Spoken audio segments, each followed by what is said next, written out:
presse, on a vu un documentaire sur Arte, et le lendemain, on veut installer des solutions technologiques qui sont un peu calées, pas forcément très bien sur les possibilités. Et donc, c'est un manque de culture générale, c'est pas grave, hein, ça s'accompagne, ça se prépare.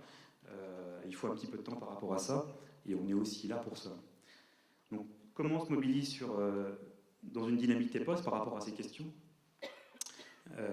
Et là, on a eu pas mal finalement d'accords sur quelque chose qui est...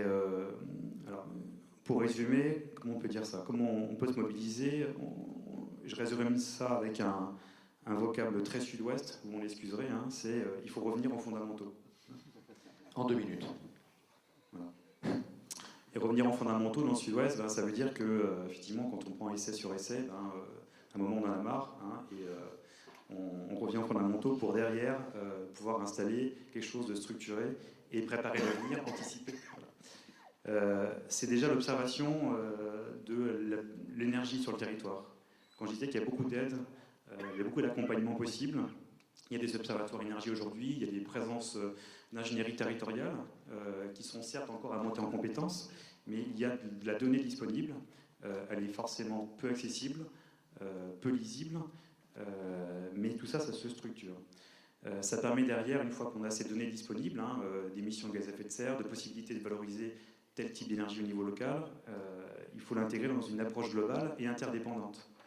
Quand on parle d'énergie, on parle transport, on parle maîtrise de l'énergie sur les bâtiments, valorisation de quelles ressources énergétiques, pour quels besoins. Et donc tout est interdépendant finalement. Et puis la biomasse sur le territoire, c'est aussi quelque part de la trame verte et bleue. C'est pas qu'un trait sur une carte qui est dessiné à Paris, c'est aussi de la présence sur le territoire de biomasse, de valeur ajoutée territoriale qu'on peut valoriser au point de vue énergétique et au point de vue biodiversité notamment. Il n'y a pas de recette unique, il n'y a pas de copier-coller, ça tout le monde est d'accord là-dessus. Il faut du coût humain, d'où certaines expériences qui ont été exposées sur des réaménagements de centres-bourgs avec une énorme ingénierie territoriale qui mêle ingénierie technique, financière, accompagnement sociologique, notamment sur une expérience en Bretagne qui a eu beaucoup d'effets. Mais la question qu'on pose derrière, c'est intéressant tout ça, c'est nécessaire, il faut le faire, mais à quel coût? Parce que tout ça a un coût, c'est le coût de l'ingénierie. Et quelque part, il faut être un peu prêt à payer ce coût-là aujourd'hui pour ne pas surpayer des coûts plus tard. Il va falloir conclure. Je finis. 2 choses importantes, enfin 3 pour finir. L'accompagnement des élus sur ces questions, elle est essentielle. Donc il y a de l'ingénierie territoriale, il y a des agences locales de l'énergie, il y a l'ADEME, il y a la région, il y a des CAUE, des agences d'urbanisme. Il faut peut-être aussi qu'on puisse travailler beaucoup plus en mutualisation pour des offres de services mutualisées en direction des élus. Donc c'est de la formation, c'est de la culturation, c'est des ateliers techniques. Il y a l'accompagnement, là pour le coup, auprès des particuliers, on en a parlé tout à l'heure, ça c'est essentiel, sur les choix énergétiques. On veut créer un écoquartier, c'est très bien, on veut rénover les centres-bourgs, c'est très bien, mais il faut aussi accompagner les particuliers par rapport à ça. Et puis la dernière chose, ça fait aussi écho à d'autres ateliers, on a parlé beaucoup en matière d'urbanisme, de planification, de solidarité entre territoires. Il y a des territoires qui sont producteurs d'énergie, qui sont moins consommateurs que d'autres, et qui peuvent être producteurs d'énergie, producteurs de ressources pour les territoires plus urbains. Et cette solidarité entre territoires, on en parle beaucoup ici aux réunions TEPOS, elle doit être inscrite également dans les documents d'urbanisme. Il faut aussi un peu anticiper par rapport à ça. On n'est pas TEPOS tout seul, on est TEPOS aussi, mais par rapport à une solidarité possible avec un territoire voisin. Voilà. Eh bien, merci beaucoup.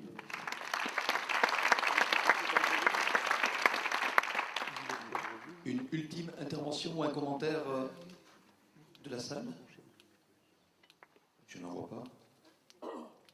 Eh bien, il reste à nouveau à vous remercier d'avoir joué le jeu et d'avoir été parfait.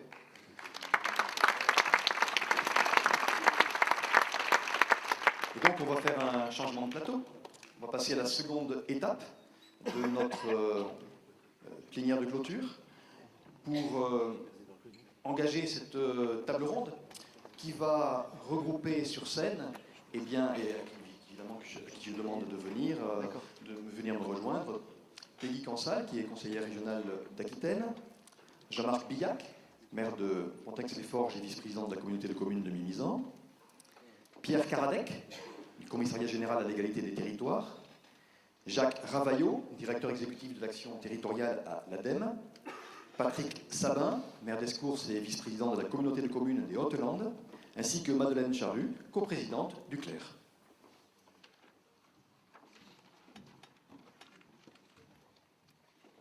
Je vais regrouper mes affaires.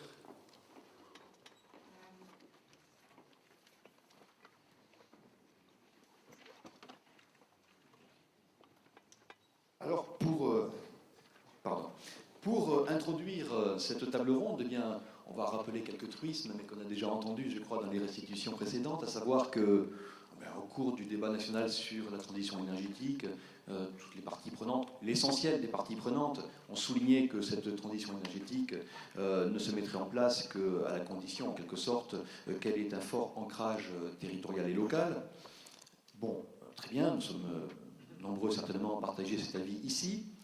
Maintenant, il reste quand même quelques interrogations de taille. On en a entendu plusieurs en première partie de matinée, mais il y en a une qui concerne effectivement l'organisation territoriale parfaite, en quelque sorte, pour permettre cette transition énergétique, à l'exemple des TEPOS. Alors, les questions subsidiaires, c'est bien, pour éviter un millefeuille énergétique, comme parfois on se plaint du millefeuille administratif, faut-il évoquer une réorganisation territoriale? Faut-il en tout cas clarifier les compétences notamment des acteurs engagés dans cette transition énergétique afin de gagner en visibilité, peut-être de mutualiser les ressources? Alors nous avons réuni une table ronde avec des intervenants soit de niveau territorial, soit du niveau peut-être national, qui vont nous exposer leur point de vue et puis discuter de leurs positions respectives. Mais avant tout, avant d'engager cette table ronde, eh bien, on va se livrer à l'exercice qui est celui de la minute chrono. Je vais demander à chacun d'entre vous de vous présenter et d'expliquer les raisons de votre présence ici, en commençant par Peggy Cancel. Bonjour, donc moi je suis conseillère régionale d'Aquitaine, j'ai en charge le plan climat et j'ai été en charge plus particulièrement de la politique territoire énergie positive. Voilà. Merci. Monsieur Sabin ? Une minute. Donc, Patrick Sabin, donc je suis maire de la commune d'Escours, dans les Landes et vice-président de la communauté de communes en charge du développement durable. Et en fait, on est là puisqu'on avait pris l'initiative, après la demande de la région, d'organiser ces 4e journées nationales. Voilà, donc on est là pour cette cause. On défendra bien, j'espère. Monsieur Billac. Oui, bonjour à tous, Jean-Marc Billac, maire de Pontinx-les-Forges, un village qui est à 15 km d'ici, 1500 habitants, qui appartient à la communauté de communes de Mimizan. Je suis élu depuis 1983, adjoint en 89, maire en 2008, forestier de formation, donc dans une région qui ne vous l'a pas échappé, est très forestière. Et donc très intéressé au titre de la communauté de communes, puisque Xavier Fortinon, actuel président, a sollicité pour prendre la commission développement économique et touristique et la démarche des postes qui s'inscrit directement dans ces deux thématiques. Merci. Merci. Monsieur Ravaillot. Bonjour, Jacques Ravaillot, je suis donc directeur exécutif de l'action territoriale à l'ADEME. Je suis ici parce que l'ADEME est passionné d'énergie territoire et depuis plus de 15 ans, on essaye de faire progresser cette dynamique-là. Et je crois que le lieu le meilleur pour en parler, c'est de pouvoir échanger avec vous, car vous savez beaucoup mieux en parler que nous quand nous sommes dans nos réfugiés, pour certains l'ont signalé tout à l'heure, dans nos bureaux parisiens. Donc apprendre avec vous et voir comment il faut progresser nous paraît essentiel. Donc merci de m'avoir invité. Madame Charru. Madeleine Charru, alors moi je suis là parce qu'au quotidien je suis directrice de Solagro, entreprise associative CIS à Toulouse, et on a eu le plaisir il y a plus de 10 ans d'accompagner les premiers pas du Menet vers 100% de renouvelables à l'époque, et c'était avant que TEPOS soit un enjeu de communication ministérielle. Mais là, à cette table ronde, je suis là en tant que coprésidente du CLER, alors parce que je partage maintenant cette fonction avec Michel Maillat, maire de Tramail, qui a ouvert ces rencontres, puisque c'est eux qui nous avaient accueillis à Cluny l'année dernière. Alors Leclerc en 2 mots, parce que tout le monde ne le connaît peut-être pas. Leclerc, réseau pour la transition énergétique, 200 adhérents, associations, entreprises, collectivités locales. Et pour faire très simple, 3 réseaux. Le réseau formateur des organismes de formation, l'indispensable et très actif réseau Rappel de lutte contre la précarité énergétique qui a été fondé avec la Fondation Abbé Pierre. Et puis, plus neuf, mais néanmoins pas moins actif, le réseau TEPOS, qu'on accueille depuis notre dernière Assemblée Générale à Cluny, et qui est organisateur, qui a participé à l'organisation de ces rencontres, etc. Et Leclerc a été très mobilisé ces derniers temps sur, à la fois pour le débat et pour la veille et on va dire l'amélioration de la loi de transition énergétique. On pourra juger dans quelques semaines seulement de l'efficacité de cette mobilisation. Merci. Monsieur Karadec. Oui, Philippe Karadec, du Commissariat général à l'égalité des territoires, qui est un organisme tout récent qui a été créé il y a 4 mois par fusion de la DATAR, qui vous avez peut-être entendu parler, délégation à l'aménagement et à l'attractivité territoriale, et des services en charge de la politique de la ville. Voilà, c'est un service interministériel auprès du Premier ministre. Merci beaucoup. Alors, en guise d'introduction, je ne vais pas vous faire l'injure de vous rappeler quelques événements législatifs, plus ou moins en préparation, dont certains très avancés, bien sûr. Bon, allez, si quand même, parce que ça permet d'excuser une personne que nous avions invitée. Bon, bien sûr, le projet de loi sur la transition énergétique, qui est en discussion à l'Assemblée nationale à partir de la semaine prochaine, et qui explique donc l'absence, hélas, de M.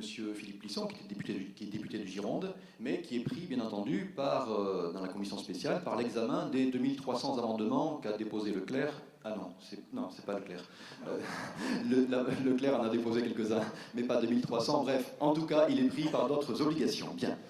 Alors, ceci dit, si on regarde un petit peu, pour l'instant, le contenu, on va dire, du projet de loi, eh bien, évidemment, il y a quelques mots-clés qui ne vous aura pas échappé, on en a parlé suffisamment, je crois déjà jusqu'à présent, ressources locales, énergie renouvelable, projet coopératif de production d'énergie, organisation et facilitation de l'action territoriale, et puis, bien sûr, là aussi, ça ne vous a pas échappé, l'annonce d'un appel à projet pour 200 TEPOS d'ici 2017, certains ici ont pris de l'avance, financé. Il y a un fonds spécial doté de plusieurs centaines de millions, peut-être, enfin vous allez nous le dire peut-être, M. Ravaillot, pour renforcer le soutien aux initiatives locales exemplaires. Et puis une autre loi, la loi portant nouvelle organisation territoriale de la République, qui cette fois-ci parle de schéma d'aménagement et de développement, schéma régional d'aménagement et de développement durable du territoire, le SRAT, ça intéressera Peggy Cancel. Et qui aurait peut-être valeur prescriptive à l'égard des documents d'urbanisme, SCOT et PLU. Bon. Et puis, on parle également d'armature territoriale, reposant à terme peut-être sur le couple intercommunalité-région. D'où cette question, effectivement, faut-il aller dans ce sens de réorganisation territoriale quand on parle de transition énergétique et de TEPOS. Alors, nous allons essayer de structurer cette table ronde autour de 4 grandes interrogations fondamentales. Enfin, on en a choisi 4, il peut y en avoir évidemment, bien entendu, d'autres. Et sans tenter de refaire les débats qui ont participé grandement à la réussite des ateliers. Donc la première question sera, le déploiement des TEPOS nécessite-t-il une réorganisation territoriale ou pas? Et vous nous direz qu'est-ce que vous en pensez. La seconde question, ce sera ces fameux 200 TEPOS à l'horizon 2017. Est-ce que c'est une politique du chiffre? Est-ce qu'il n'y a pas un risque, on va dire, de dégrader la qualité des projets? Parce qu'on souhaiterait coûte que coûte en avoir 200, voire un jour un peu plus.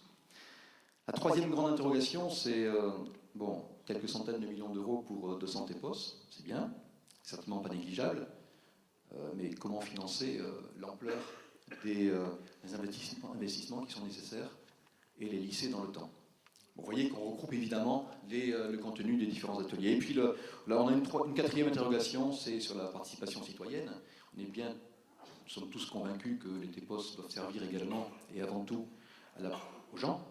Il faut pouvoir impliquer les habitants, pour impliquer la population. Maintenant, faut-il massifier cette participation et surtout, comment est-ce qu'on est en capacité d'encourager et d'inciter à cette participation citoyenne?